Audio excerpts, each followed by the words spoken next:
Welcome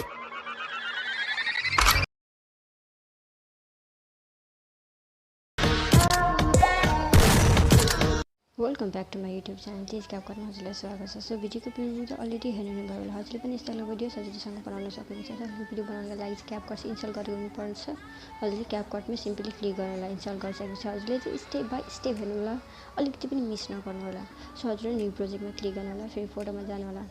फोटोमा गइसकेपछि हामीले टोटल 30 वटा फोटो लिनुपर्ने हुन्छ। देख्न सक्नुहुन्छ टोटल हामी 13 वटा फोटो लिनेछौँ।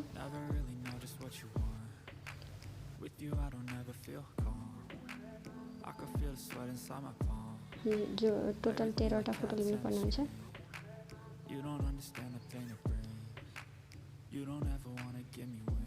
सो देख्न सक्नुहुन्छ हामीले 13 वटा फोटो लिनेछौँ। सो लिइसकेपछि एडमा क्लिक गर्नु होला।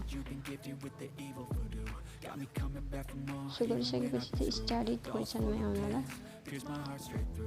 आइसकेपछि हामीले फर्स्टमा स्लाइड गर्नु होला। फर्मेटमा क्लिक गरेर 9:60 को राख्नु होला। टिकटकको लागि पनि बनाउनु हुँदैछ। सो ब्याक आउनु होला। यसरी फोटोमा क्लिक गरेर हामीले फिट गर्नुपर्ने हुन्छ। स्क्रिनमा फोटोमा क्लिक गर्नु होला, 2 फिङ्गर गर्नाले जुम गर्नु होला। फेरि फोटोमा क्लिक गर्नु होला, 2 फिङ्गर गर्नाले जुम गर्नु होला। फेरि फोटोमा क्लिक गरेर 2 फिङ्गर गर्नाले जुम गर्नु होला। फेरि फोटोमा क्लिक गरेर 2 फिङ्गर गर्नाले जुम गर्नु होला। फेरि फोटोमा क्लिक गरेर यसो ठिकै रहेछ। यो पनि फोटोमा क्लिक गरेर 2 फिङ्गर गर्नाले जुम गर्नु होला। फेरि यो फोटोमा क्लिक गरेर 2 फिङ्गर गर्नाले जुम गर्नु होला। सो अल फोटोलाई हजुरले 2 फिङ्गर गर्नाले स्क्रिनमा फिट गर्नु होला। सो यहाँ देख्न सक्नुहुन्छ मैले फिट गर्दैछु। हजुरले पनि राम्रोसँग गर्नु होला। यो भिडियो चाहिँ पुरै राम्रोसँग हेर्नु होला।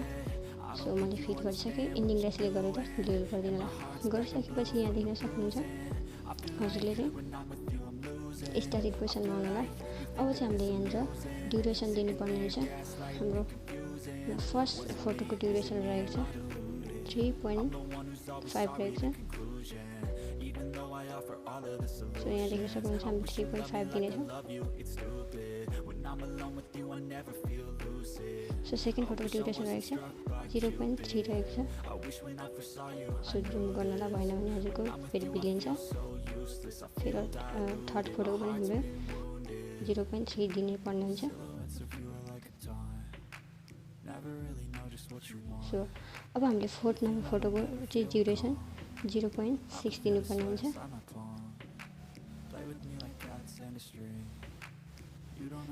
हाम्रो अझै 5 को पनि हामीले 0.6 नै दिनुपर्ने हुन्छ। सो यसरी गर्नु होला। 6 को पनि 0.6 नै दिनुपर्ने हुन्छ।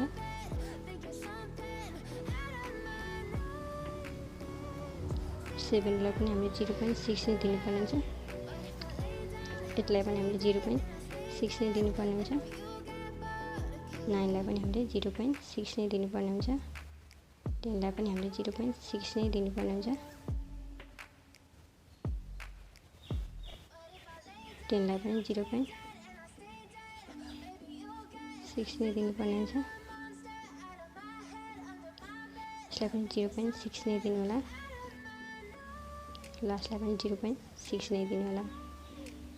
सो 0.5 रहेछ यहाँ 0.6 दिनु होला। दिइसकेपछि चाहिँ अब हामीले यहाँनिर एनिमेसन हाल्नुपर्ने हुन्छ। हजुरले चाहिँ यो ध्यान दिएर सुन्नुपर्ने हुन्छ। हजुरले स्टेप बाई स्टेप हेर्नुपर्छ। सो फोटोमा क्लिक गर्नु होला। फर्स्ट फोटोमा एनिमेसनमा क्लिक गर्नु होला। कोम्बोमा जानु होला। गरिसकेपछि स्पेनिङ टप 2 दिनुपर्ने हुन्छ। यसो स्लाइड गर्नु होला। यहाँ देख्न सक्नुहुन्छ स्पेनिङ टप 2 मा क्लिक गर्नु होला। अब हामीले सेकेन्ड फोटोमा चाहिँ फेरि क्लिक गर्नु होला। क्लिक गरेपछि फेरि एनिमेसनमा क्लिक गर्नु होला। फेरि कोम्बोमा जानु होला। गइसकेपछि सेकेन्ड फोटोलाई हामीले चाहिँ बाइसेक्ट 2 भन्ने एनिमेसन दिनुपर्ने हुन्छ। मेरो यहाँ रहेको छ। थर्डलाई पनि हामीले बाइसेक्ट 2 भन्ने एनिमेसन दिनुपर्ने हुन्छ। र अब चाहिँ हामीले 4लाई चाहिँ 4मा जानु होला। 4 नम्बर फोटोमा हामीले 4लाई चाहिँ डेस्ट्रोइक राइट दिनुपर्ने हुन्छ। हामीले 5लाई चाहिँ पेन्डुलम 1 भन्ने दिनुपर्ने हुन्छ। हाम्रो 6लाई चाहिँ हामीले पेन्डुलम 2 दिनुपर्ने हुन्छ।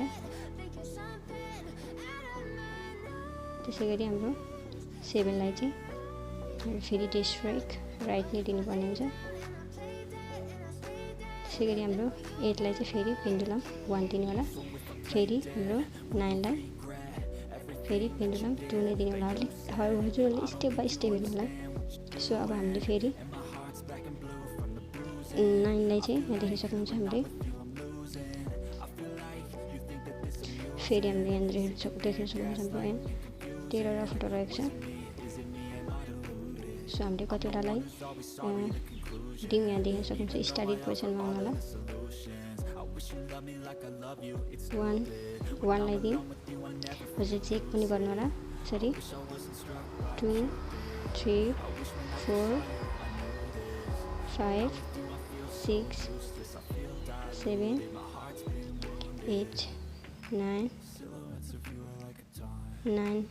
अब हामीले 10 लाई चाहिँ फेरि 10 लाई चाहिँ पेन्डुलम 2 दिनुपर्ने हुन्छ। फेरि हाम्रो 11 लाई चाहिँ ट्रेक राइट दिनुपर्ने हुन्छ। यहाँ देख्न सक्नुहुन्छ ट्रेक राइट। फेरि हाम्रो 12 लाई चाहिँ पेन्डुलम 1 दिनुपर्ने हुन्छ। फेरि हाम्रो 13 लाई चाहिँ पेन्डुलम 2 दिनुपर्ने हुन्छ। फेरि राइट गर्नु होला। गरिसकेपछि अब हामीले इफेक्ट हाल्नुपर्ने हुन्छ। स्टार्टेड पोजिसनमा आउनु होला। हजुर यहाँ अगाडि चाहिँ स्टार्टेड पोजिसनमा आएर इफेक्ट्समा क्लिक गर्नु होला। फेरि भिडियो इफेक्ट्समा जानु होला। गइसकेपछि यहाँनिर बेसिकमा आउनु होला। आइसकेपछि फेरि स्क्रोल गर्नु होला। स्क्रोल गरिसकेपछि यहाँ सेकको इफेक्ट राख्नु होला। यसरी राइट गर्नु होला। यसलाई चाहिँ हामीले यहाँनिर यसरी राख्नुपर्ने हुन्छ। यसरी ठ्याक्कै यसको अगाडि ठ्याक्कै सेट गर्नु होला। फेरि हामीले सेकेन्ड फोटोको ठ्याक्कै स्टार्टेड पोजिसनमा आउनु होला। आइसकेपछि फेरि भिडियो इफेक्ट्समा क्लिक गर्नु होला। क्लिक गरिसकेपछि सिधै हजुरहरू मोडमा जानु होला। यहाँनिर देख्न सक्नुहुन्छ बिल्डिङ बेसिक पार्टी D3D मोडमा जानु गइसकेपछि भिडियोमा क्लिक गर्नु होला। फेरि राइट गर्नु होला। यसलाई पनि हामीले सेट गर्नुपर्ने हुन्छ। यसलाई यसरी स्लाइड गर्दै सेट गर्नु होला। स्लाइड गर्दै सेट गर्नु होला। सेट गर्नु होला। फेरि कपी गर्नु होला। फेरि यसलाई कपी गर्नु होला। फेरि यसलाई स्लाइड गरेर ठ्याक्कै मिलाउनु होला। फेरि कपी गर्नु होला। यसरी सबै मिल्नेछ। फेरि कपी गर्नु होला। फेरि कपी गर्नु होला। फेरि कपी गर्नु होला। फेरि कपी गर्नु होला। फेरि कपी गर्नु होला। फेरि कपी गर्नु होला। फेरि कपी गर्नु होला। फेरि कपी गर्नु होला। सो गरिसकेपछि यसलाई ठ्याक्कै सेट गर्नु होला। सेट गरिसकेपछि चाहिँ अब चाहिँ हामीले यहाँनिर फेरि हाम्रो अर्को एनिमेसन इफेक्ट हाल्नुपर्ने हुन्छ। यहाँ देख्न सक्नुहुन्छ। अब हामीले यहाँनिर फेरि गनेर हाल्नुपर्ने हुन्छ। हामीले 7 लाई र 11 लाई इफेक्ट हाल्नुपर्ने हुन्छ। 1 2 3 4 5 6 7 7 को स्टार्टेड पोजिसनमा आउनु होला। आइसकेपछि चाहिँ यहाँनिर इफेक्ट्समा जानु होला। आइसकेपछि चाहिँ यो रहेको छ मिटरको इफेक्टलाई चाहिँ रिमुभ गरिदिनु होला। मिटर इफेक्टमा क्लिक गरेर डिलिट गरिदिनु होला। गर्छ फेरि भिडियो इफेक्ट्समा जानु होला। गइसकेपछि चाहिँ हजुरले यहाँनिर ट्रेन्डिङ बेसिक बिल्डिङ हुँदै पार्टीमा क्लिक गर्नु होला। क्लिक गरिसकेपछि यहाँ रिपल्सको इफेक्ट रहेछ रिपल्समा क्लिक गर्नु होला। गरिसकेपछि राइट गर्नु होला। सो रिपल्सको इफेक्ट दिइसक्यौँ हामीले। सो यसलाई चाहिँ यसरी सेट गर्नु होला। अब रिपल्सलाई सेट गर्नुपर्ने हुन्छ। यसरी स्लाइड गर्दै सेट गर्न जानु होला।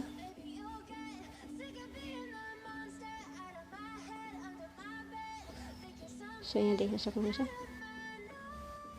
हामीले रिपल्स दिइसक्यौँ। अब हामीले 11 लाई दिनुपर्ने हुन्छ। 7 लाई दिइसक्यौँ। अब हामीले 8 9 10 11 जानु होला र यसलाई डिलिट गरिदिनु होला। यसलाई फेरि यसरी सेट गर्नु होला। फेरि गरिसकेपछि फेरि 11 को स्टार्टेड पोजिसनमा आउनु होला। फेरि भिडियो इफेक्ट्समा क्लिक गरेर फेरि रिपल्समै सिधै यहाँनिर पार्टीमै जानु होला। यहाँनिर रिपल्स भन्ने इफेक्ट दिनु होला र राइट गर्नु होला र फेरि यसलाई यसरी सेट गर्नु होला। फेरि यसलाई पनि हामीले ट्रिम गर्दै मिलाउनु पर्ने हुन्छ। यसरी सेट गर्नु होला। यसलाई पनि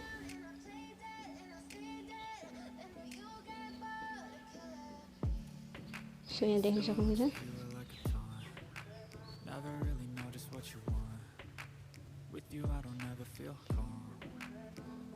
सेयर गरिसकेपछि अब हाम्रो भिडियो कस्तो रहेको छ हेर्न सक्नुहुन्छ। हजुरले स्टार्टेड पोजिसनमा गरेर देखाउँछु। सो यहाँ देख्न सक्नुहुन्छ हाम्रो भिडियो यस्तो खालको रहेको छ। अब हामीले ब्याकग्राउन्ड म्युजिक एड गर्नुपर्ने हुन्छ।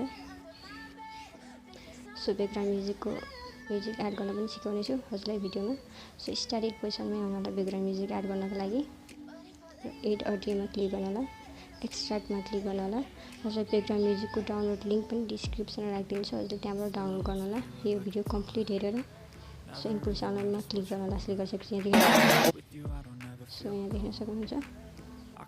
यसलाई देखाउनेछु, यसरी हुनेछ।